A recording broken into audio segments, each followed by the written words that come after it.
हरे कृष्णा। आज चर्चा करने का प्रयास करेंगे 9वें अध्याय का 32 नंबर श्लोक। बहुत सुंदर श्लोक है। देखिए 9वें अध्याय के जो एंडिंग के जो श्लोक हैं वो बहुत काफी सुंदर है, काफी मोटिवेशनल श्लोक हैं हर वक्त के। ठीक है, पढ़ते हैं श्लोक।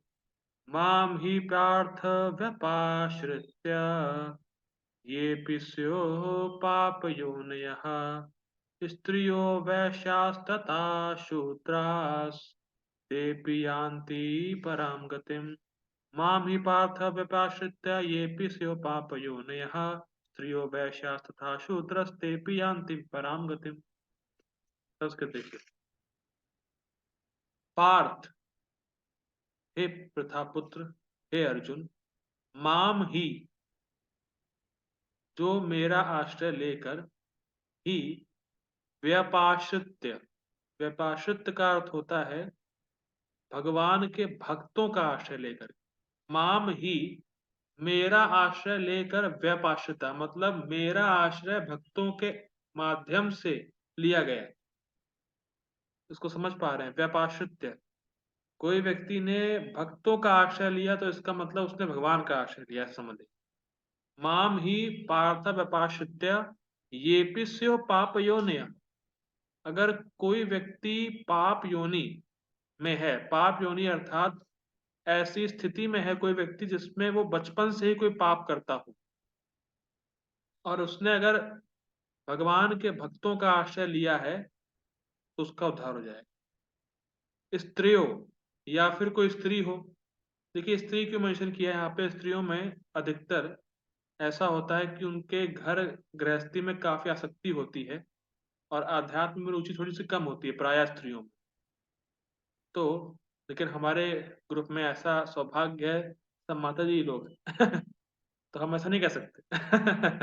लेकिन प्रायः स्त्रियों में घर गृहस्थी में आसक्ति होती है और अध्यात्म के दर्शन वगैरह फिलॉसफी वगैरह में कम होती है।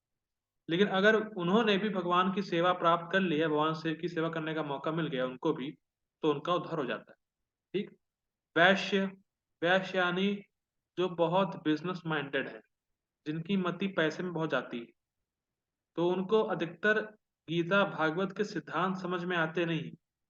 जो वैश्य प्रवृत्ति का होता है, जो डोनेशन लाने में काफी एक्सपर्ट होते हैं, मनी मेकिंग होते हैं, जो उनको गीता भागवत में मतलब उनको कम समझ में आता है सिद्धांत वगैरह।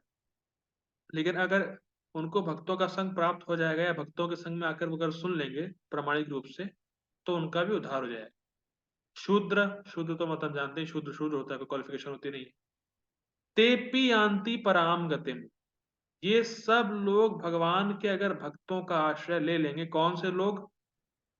जो पाप योनि, जो पाप योनि में पैदा हुआ है, जो स्त्री है, जो वैश्य है, जो शूद्र है, अगर ये सारे लोग भी भगवान के भक्तों का आश्रय ले लेंगे तो ते पियांति पराम गतिम, वो भगवान के धाम को प्राप्त, जो भगवान के धाम को प्राप्त हो जाएंगे। ठीक। इसका अनुवाद देखिए प्रभुपाद जी के द्वारा। हे पार्थ, जो लोग मेरी शरण ग्रहण करते हैं वे भले ही निम्न जन्मा पाप योनियः स्त्री, वैश्य, व्यापारी तथा शूद्र श्रमिक क्यों ना हो, वे परम धाम को प्राप्त करते हैं। तो देखिए एक बहुत ही महत्वपूर्ण सिद्धांत इस श्लोक में हम सीख रहे हैं कि भक्ति में उपाधि का कोई भेद नहीं है। भक्ति कहीं भी और किसी के साथ भी जागृत हो सकती है अगर उसको भक्तों का संग प्राप्त हो गया है।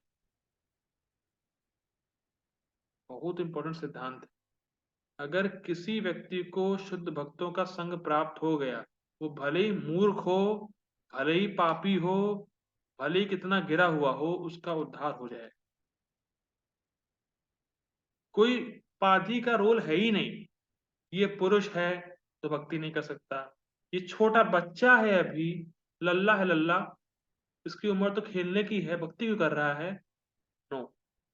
कोई भी एज ग्रुप का कोई भी व्यक्ति कहीं किसी भी स्थिति में भक्तों के संग में भक्ति कर सकता है। ये सिद्धांत सीख रहे हैं। और अगर भक्ति करेगा तो तेप यान्ति पराम गतिम, उसको भगवत प्राप्ति होनी निश्चित है। चलो टीका में देखने वाले हैं। तो कभी भी ये गलत फहमी या ये मत सोचिएगा कि एक ब्रह्मचारी से अच्छी भक्त एक माता जी नहीं हो सकती है। I am repeating this again. ये कभी मत सोचिएगा कि एक ब्रह्मचारी से अच्छी भक्त एक माता जी नहीं हो सकती हैं। उपाधि का कोई रोल नहीं। ये कभी कभी लोग ऐसा बोलते हैं कि अरे तुम विदेशी महाराज जी से वो दीक्षा ले रहे हो, तुम तो भारतीय हो, तुम फिर क्यों विदेशी महाराज जी से दीक्षा ले रहे हो। ऐसा कुछ लोग भक्त बोलते हैं, ऐसा कभी कभी सुनने को मिलता है, भक्त ऐसा बोलते। तो वो समझ नहीं पाए कि कोई व्यक्ति चाहे विदेशी शरीर में हो या भारतीय शरीर में हो, भक्ति में उपाधि का कोई रोल है नहीं। मेन है उसकी भक्ति कितनी उच्च है, मतलब कितने उच्च स्तर का भक्त है, कितना एडवांस डिवोटी है, ये मैटर करता है। वो ब्रह्मचारी भी हो सकता है, एक माता जी भी हो सकती है। आप ये कोई थंब रूल नहीं लगा सकते कि माता जी तो ब्रह्मचारी से अच्छी भक्त हो नहीं सकती। ना ना ना ना, ये कोई थंब रूल नहीं, क्योंकि उपाधि का कोई रोल नहीं। ठीक है, तो इसका मतलब ये है कि ऐसा नहीं है कि हमसे कोई गलती होगी तो हम भक्ति करने के लिए अयोग्य हैं।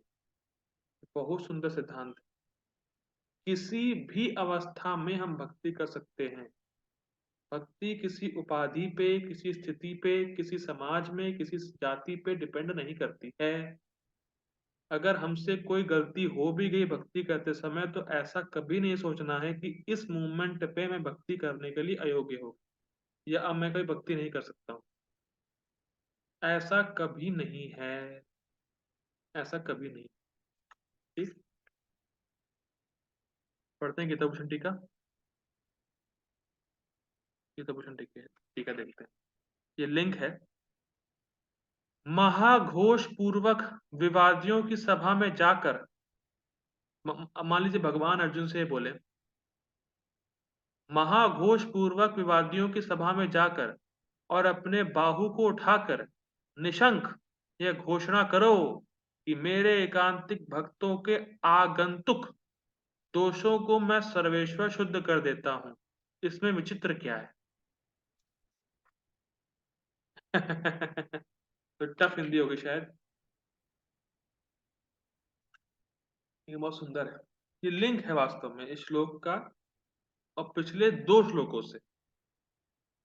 देखिए पिछले दो श्लोकों में हम देखते हुए आ रहे हैं, बहुत चर्चा करी है कि अगर कोई दुराचारी है लेकिन अनन्य भाव से भगवान का भजन करता है तो उसे साधु ही मानना चाहिए। ठीक। और कल के श्लोक में बताया गया था कि वो बहुत जल्दी धर्मात्मा बन जाता है। ठीक। अब कोई इसमें आश्चर्य ना करे, ये मेन बात। इसीलिए यहां बोल रहे हैं आगंतुक दोष। आपको दिख रहा होगा, बताओ। अरे ठीक है,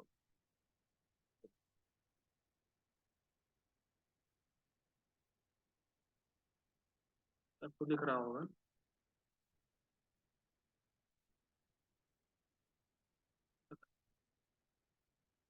ये दिख रहा होगा कहीं, दिक्कत आ गई। ठीक है, हाईलाइट नहीं हो रहा है। ठीक है, वो दिख रहा होगा, आगंतुक लिखा हुआ है। ठीक है। अब कोई इसमें आश्चर्य ना करे कि ऐसा होता है, तो इसीलिए यहां बोल रहे हैं आगंतुक दोष। देखिए आगंतुक दोष का मतलब क्या है, समझिए इसका। आ मतलब आना, बोलते हैं ना, अरे आ, इधर आ, इधर आ। आ मतलब आना। और गंतुक मतलब अचानक से। तो अकस्मात आ जाना, इसको आगंतुक बोलते हैं। अचानक कोई दोष आ जाए। भक्त के जीवन में वास्तव में कोई दोष होता नहीं है, लेकिन एकदम से प्रकट हो जाए, या एकदम से कुछ भोग के संस्कार पहले के वापस आ जाएं, या पहले का पूर्व अभ्यास किया हुआ एकदम से आ जाए। वैसे आते नहीं है ना, पाप वो करता नहीं, लेकिन एकदम से कुछ उठ जाए तो उसको आगंतुक बोलते हैं, एकदम से आने वाला। तो अगर आगंतुक दोष है, एकदम से कोई दोष आ जाता है भक्त के जीवन में, तो ऐसा भक्त भक्ति के पथ से कभी च्यूत नहीं होता है। ये बहुत इंपॉर्टेंट बात है। मान लीजिए कोई व्यक्ति भक्ति कर रहा है, उसके पूर्व अभ्यास की वजह से कोई आगंतुक दोष है, एकदम से कोई दोष आ जाए, तो आप ये नहीं कह सकते कि वो भक्त अब भक्ति से च्युत हो गया है, वो भक्ति से हट गया है। ये कभी नहीं कह सकते आप। उस भक्त को भक्ति के पथ से च्युत हुआ नहीं माना जाएगा। ये फर्स्ट पॉइंट। आगंतुक, एक भक्त के जीवन में कोई दोष होता नहीं है। आगंतुक मतलब एकदम से आ जाए, बिना घोषणा किया, बिना पहले बताए हुए अचानक से आ जाता है, तो ऐसा नहीं है कि वो भक्त अब भक्ति से च्युत हो गया। ठीक। अब उसको समझाने के लिए कह रहे हैं कि ऐसा भक्त, ये लिंक है वास्तव में। क्या लिंक है कि ऐसा भक्त जिसमें आगंतुक दोष हो जाए, उसको तो आप छोड़िए, साइड में रखिए। अब जो पाप योनि में भी है, अगर वो भी मेरा आश्रय लेगा तो उसको भगवत प्राप्ति हो जाएगी। लिंग समझ में आया? भाई जिसमें आगंतुक दोष आया है, उसको तो आप छोड़ ही दीजिए, लेकिन ऐसा व्यक्ति जो बचपन से ही पाप कर रहा है, अगर वो भी मेरे भक्तों का आश्रय लेता है तो भगवत प्राप्ति कर लेता है, उसको हो जाएगी। तो उसका तो कहना ही क्या, जो भक्ति कर रहा है अचानक से आगंतुक दोष आ जाए उसमें, उसका तो कहना है कि साइड में रखो उसको, वो तो बहुत हाई लेवल हो जाए। समझ पाए लिंक? लिंक में फिर रिपीट करता हूं। भगवान यहाँ पे कैमुत्य न्याय लगा रहे हैं कि भाई जो व्यक्ति पाप योनि में पैदा हुआ है, जो बचपन से पाप कर रहा है, अगर वो भी मेरा आश्रय ले लेगा तो मेरे धाम की प्राप्ति करेगा।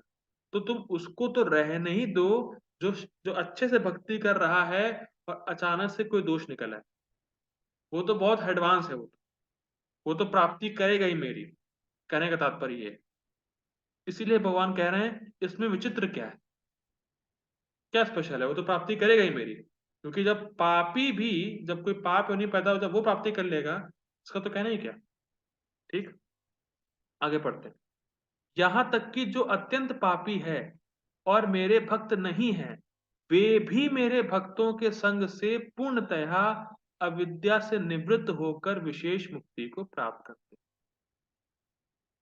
तो पापी व्यक्ति भी जब प्राप्त कर रहा है, तो जो इसमें आगंतुक दोष है उसको तो कहना ही क्या। ठीक। तो पापी व्यक्ति भी अगर भक्तों का संग कर लेगा तो वो शुद्ध हो जाएगा। ये बहुत इंपॉर्टेंट है, इसलिए भक्तों का संग करना बहुत जरूरी है, पापी से पापी व्यक्ति भी। ठीक। आगे पढ़ते हैं। इस तथ्य को कहने के लिए यह श्लोक भगवान कह रहे हैं कि जिन लोगों को बचपन से पाप सिखाया जा रहा है, अगर वो भी भक्ति करेंगे तो भगवान को प्राप्त कर लेंगे। जिनको बचपन से सिखाया जा रहा है, हमारे साथ तो ऐसा नहीं कि बचपन से हमारे माँ बाप ने सिखाया हो पाप करना, हम तो बाद में सीखे, जैसे गलत संग हो गया, गलत प्रवृत्तियां आ गई, उस हिसाब से जीवन ढल गया। लेकिन जिसको बचपन से ही पाप सिखाया जा रहा है, अगर ऐसा व्यक्ति भी भगवान का आश्रय लेगा, भगवान के भक्तों का आश्रय लेगा, भक्ति करेगा, तो शुद्ध हो जाएगा।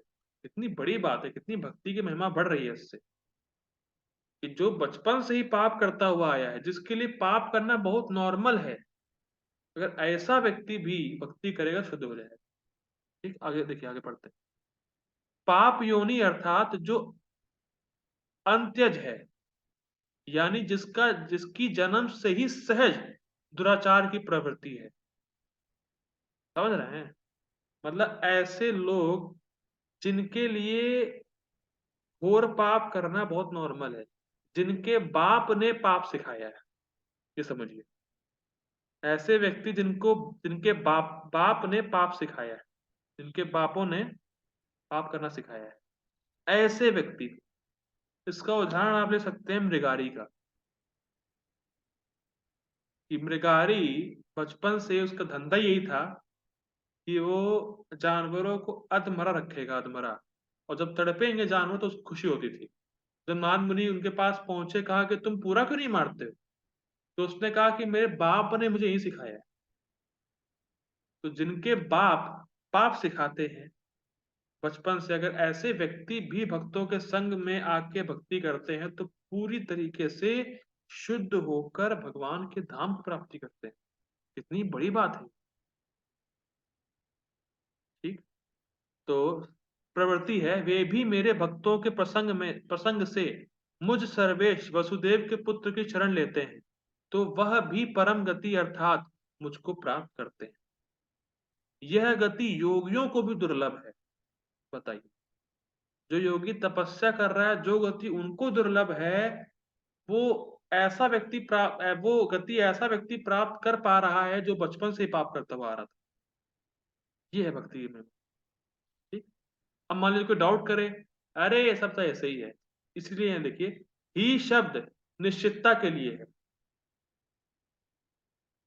ही शब्द कहाँ है? देखिए, ही शब्द आया था ना, माम ही मतलब पक्का ही, निश्चित है पाप वो प्राप्त करेगा, कोई डाउट नहीं है उसमें, प्राप्त करेगा ही करेगा ऐसा व्यक्ति।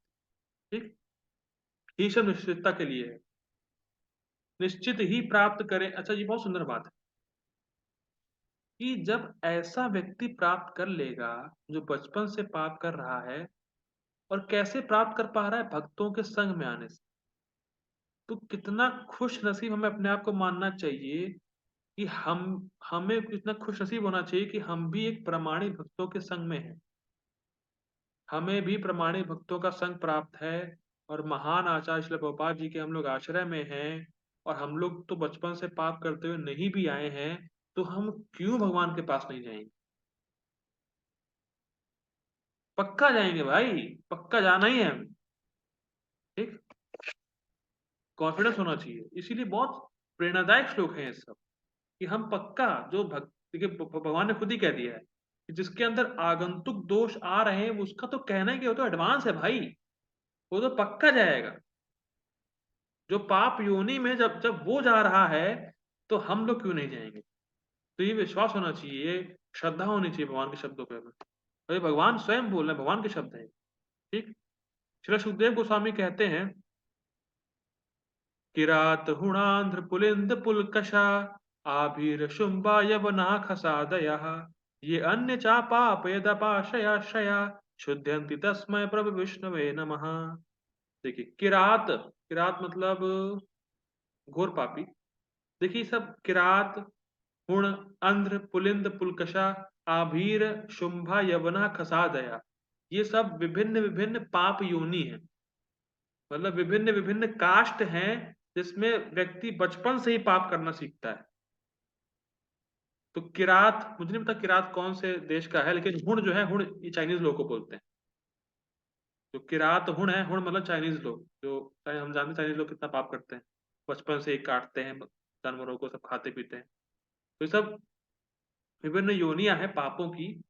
ये अन्यचा पापे, पापा, अगर इसके अलावा कोई अन्य पाप योनि भी है, यद अपाश्रयाश्रया, अगर वो लोग भक्तों का आश्रय लेते हैं, शुद्धयंती, शुद्ध हो जाएंगे, तस्मै प्रभु विष्णुवे नमः, नमः, ये भगवान विष्णु आपकी शक्ति का प्रभाव है कि जो आपके भक्तों का आश्रय लेगा वो शुद्ध होना ही है, वो भले ही कितना घोर पाप योनि से क्यों ना उठाओ। भक्तों के संग का महत्व बताया जा रहा है। जो व्यक्ति भक्तों का आश्रय लेगा वो शुद्ध होगा ही। भगवान की शक्ति का प्रभाव है इस प्रकार से। ठीक। देखिए, किरात, हुण, आंध्र, पुलिंद, पुलकश, आभीर, शुंभ, यवन, खस आदि जातियों के सदस्य तथा अन्य लोग जो पाप कर्मों में लिप्त रहते हुए परम शक्तिशाली भगवान के भक्तों की शरण ग्रहण करके शुद्ध हो सकते हैं, मैं उन भगवान को सदा नमस्कार करता हूँ। श्रीमद् भागवतम 2:4-18। देखिए यहाँ पे क्या लिखा है, परम शक्तिशाली भगवान के भक्तों की शरण।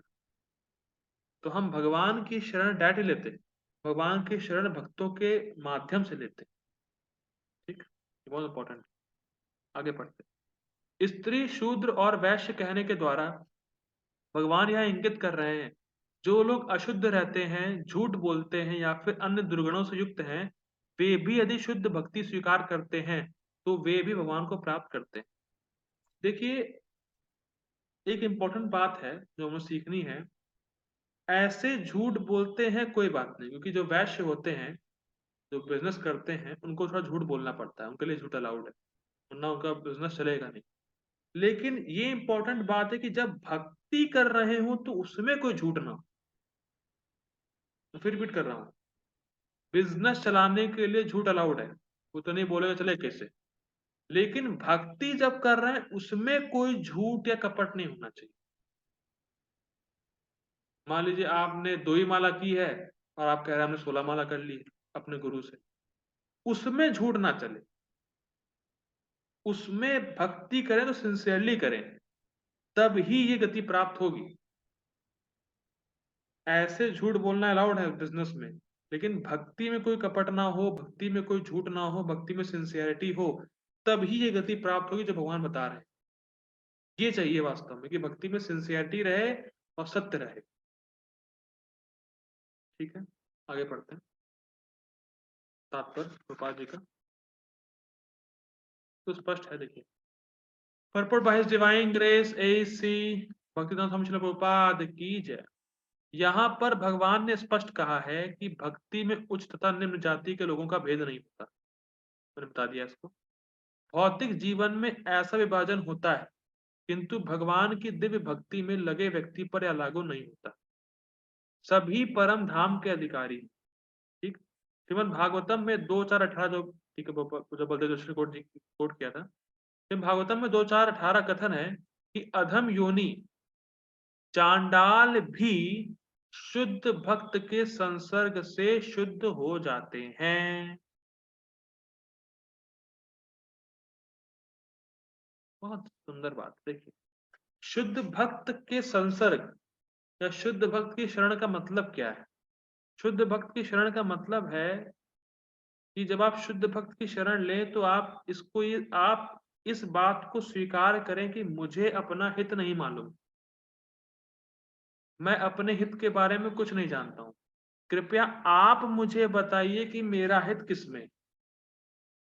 और जब शुद्ध भक्त आपको आपके हित की बात बताए कि 16 माला का जप करो, 4 नियम का पालन करो, भगवान की भक्ति करो, तो उसको आप सिंसियरली पकड़ के करें, श्रद्धा पूर्वक करें। ये इंपॉर्टेंट बात है। उस वचन को पालन करने से आप शुद्ध होंगे, ये इंपॉर्टेंट है। 16 माला और 4 नियम का पालन हम लोगों को कहा गया है, तो जब हम लोग इसको करेंगे तब शुद्ध होंगे। खाली सोच लेने से कि 16 माला करें कैसे शुद्ध होंगे, 4 नियम का पालन करें कैसे शुद्ध होंगे, सोचना नहीं है, तो करेंगे शुद्ध हो जाएंगे। इंपॉर्टेंट है, ठीक। अतः भक्ति तथा शुद्ध भक्त द्वारा पथ प्रदर्शन इतने प्रबल है कि वहां ऊंच नीच का भेद नहीं रह जाता और कोई भी इसे ग्रहण कर सकता है। ये तो स्पष्ट है। शुद्ध भक्त की शरण ग्रहण करके सामान्य से समान व्यक्ति शुद्ध हो सकता है, मैंने बता दिया। प्रकृति के विभिन्न गुणों के अनुसार मनुष्यों को सात्विक ब्राह्मण, रजोगुणी क्षत्रिय तथा तामसी वैश्य तथा शूद्र कहा जाता है। इस इनसे भी निम्न पुरुष चांडाल कहलाते हैं और वे पापी कुलों में जन्म लेते हैं। बहुत सुंदर है। यहाँ पे से ऐसा कौन है जिसने कुत्ता खाया है? प्लीज रेज योर हैंड जिसने कुत्ता खाया हो। अरे भैया रेज तो हैंड कर लो, सच बोलना होता है भक्ति कर रहे हैं तो। किसने कुत्ता खाया है? या किसको कुत्ते कुत्ता खाने की इच्छा आई है? कोई ऐसा है यहाँ पे तो कुत्ता खाने की इच्छा आई हो? ठीक, सुनिए। हाँ, सामान्य रूप से उच्च कुल वाले निम्न कुल में जन्म लेने वालों की संगत, हाँ जो बात आगे की है, चलिए पढ़ लेता हूँ। सामान्य रूप से उच्च कुल वाले इन निम्न कुल में जन्म लेने वालों की संगति नहीं करते, किंतु भक्ति योग इतना प्रबल होता है कि भगवत भक्त समस्त निम्न कुल वाले व्यक्तियों को जीवन की परम सिद्धि प्राप्त करा सकते हैं। बहुत सुंदर बात। हम में से किसी ने ना कुत्ता खाया है, ना हम में से किसी को कुत्ता खाने की इच्छा हुई, ठीक। लेकिन ऐसा व्यक्ति भी भगवान के धाम की प्राप्ति कर लेता है, तो हम क्यों नहीं करेंगे? जब कुत्ता खाने वाला शुद्ध हो सकता है तो हम क्यों नहीं होंगे? कितना सुंदर बात। This is the power of भक्ति होगा। जो व्यक्ति भक्ति में लगा है वो शुद्ध होगा ही होगा, गारंटी है भाई, होना ही है उसको। ये स्वभाव है, वस्तु शक्ति है ये भक्ति की, ये शुद्ध करके ही मानेगी जीव। बहुत सुंदर बात। तो इसीलिए कभी भी निरुत्साहित नहीं होना चाहिए कि मैं भक्ति कर रहा हूं तो क्या होगा, शुद्ध होगा नहीं होगा, ये कैसे अनर्थ कब जाएंगे। अरे भैया बिल्कुल जाएंगे। जब इतने सारे चले गए हैं तो जो बचे हैं वो भी जाएंगे। ठीक। यह तभी संभव है जब कोई कृष्ण की शरण में जाए। जैसा कि व्यपाश्रित शब्द से सूचित है, मनुष्य को पूर्णतः कृष्ण की शरण ग्रहण करनी चाहिए। ठीक। तब वह बड़े से बड़े ज्ञानी तथा योगी से भी महान बन सकता है। पर हमने टीका में देखा था कि ये पद योगियों को भी दुर्लभ है। ठीक। अभी बहुत सुंदर बात है, इस पे विचार करेंगे अगर इस बात पे। सामान्य रूप से उच्च कुल वाले इन निम्न कुल में जन्म लेने वालों की संगति नहीं करते हैं, किंतु भक्ति योग इतना प्रबल होता है कि भगवत भक्त समस्त निम्न कुल वाले व्यक्तियों को जीवन की परम सिद्धि प्राप्त करा सकते हैं। इसमें दो उदाहरण बिल्कुल स्पष्ट दिख रहे हैं। एक तो प्रभुपाद जी और हिप्पी। हिप्पी बहुत निम्न कुल के थे, वास्तव में देखा जाए क्या क्या नहीं करते थे। नंगे घूमते थे, मांस मछली खाते थे, इलिसिट सेक्स करते थे, जो जो उनके मन में ना सब कुछ करते थे। और गवर्नमेंट परेशान हो गई थी कि हिप्पियों को कैसे दूर किया जाए, हिप्पियों को कैसे भगाया जाए। लोग हिप्पियों से डरते थे, वास्तव में उनका संग नहीं करते थे। लेकिन प्रभुपाद जी हिप्पियों के ही बीच गए, जो एग्जाम्पल दिख रहा है हमें। प्रभुपाद जी हिप्पियों के बीच गए और उनको परम सिद्धि की प्राप्ति कराई।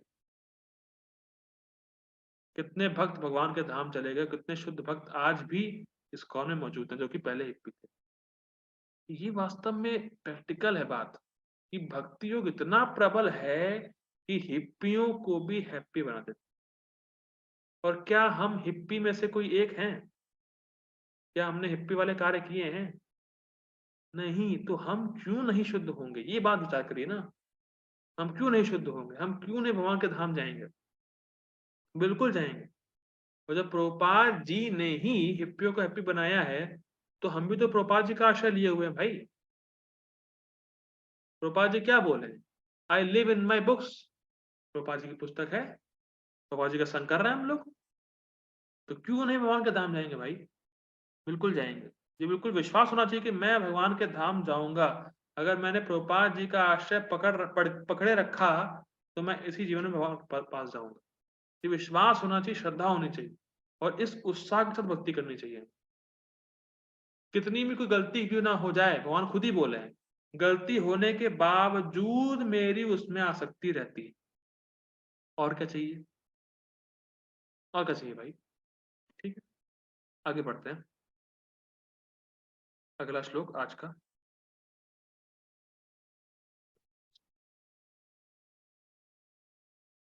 हरे कृष्णा। चर्चा करेंगे आज 9वें अध्याय के 33 नंबर श्लोक की, जो लास्ट सेकंड श्लोक है इस अध्याय का। देखिए यहाँ पे इस श्लोक में भगवान कैमुत्य न्याय लगा रहे हैं। कैमुत्य का मतलब होता है किम उत, क्या कहना।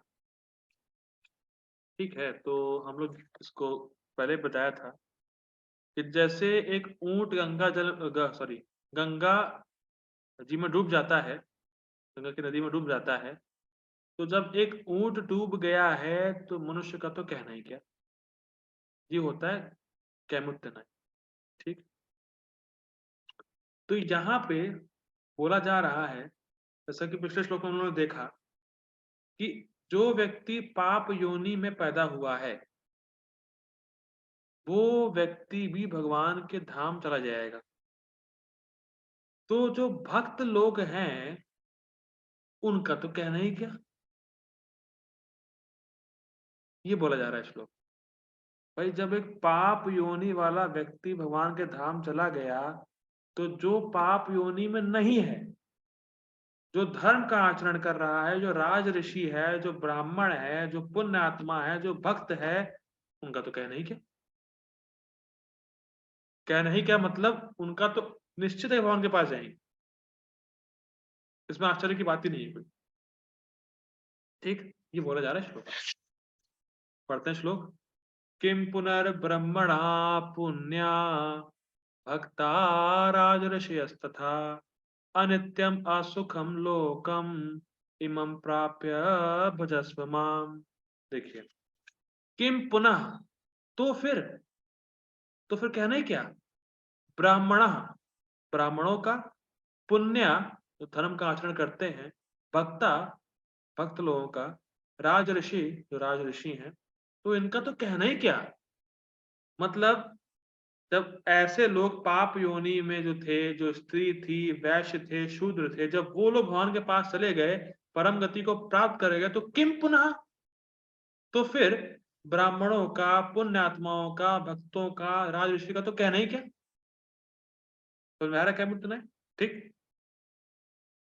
अनित्यम असुखम लोकम इमम, जो ये लोक है, भगवान कह रहे हैं जैसे जो ये लोक है, जो ये संसार है, ये अनित्य है, टेम्परेरी है, असुखम, कोई सुख नहीं है, इसीलिए प्राप्य, इसीलिए तुम ये करो, भजस्व मां, मेरा भजन करो।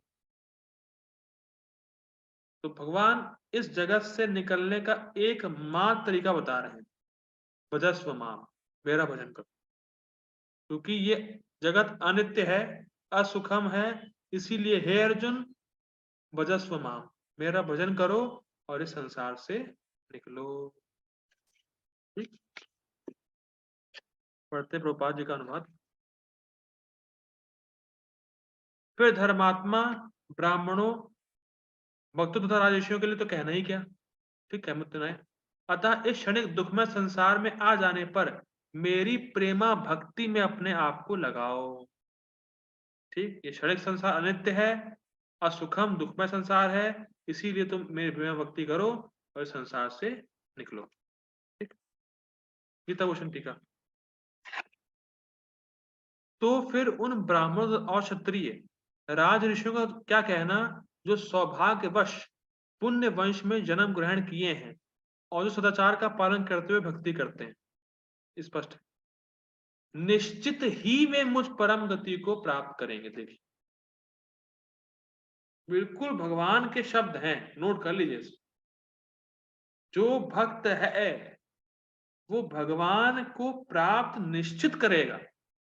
जब एक पाप योनि वाला व्यक्ति, जो चंडाल है, जो कुत्ता खाता है, जब वो भगवान को प्राप्त किया है, तो जो भक्त है, जो सदाचार का आचरण कर रहा है, वो निश्चित ही मेरी प्राप्ति करेगा भाई, मेरे पास आएगा। वो सुंदर। देखिए, इस पे महाराज जी, प्रभु दादा गुरु महाराज जी बोलते हैं कि एक नाम लेने का अनंत फल है, एक नाम लेने का अनंत फल है। तो जो 16 माला करने वाला है, वो भगवान के धाम चला जाएगा, तो उसमें क्या आश्चर्य है। जब एक नाम से अनंत लाभ है, तो जो 16 माला कर रहा है वो भगवान के धाम चला गया, तो उसमें क्या आश्चर्य की बात है।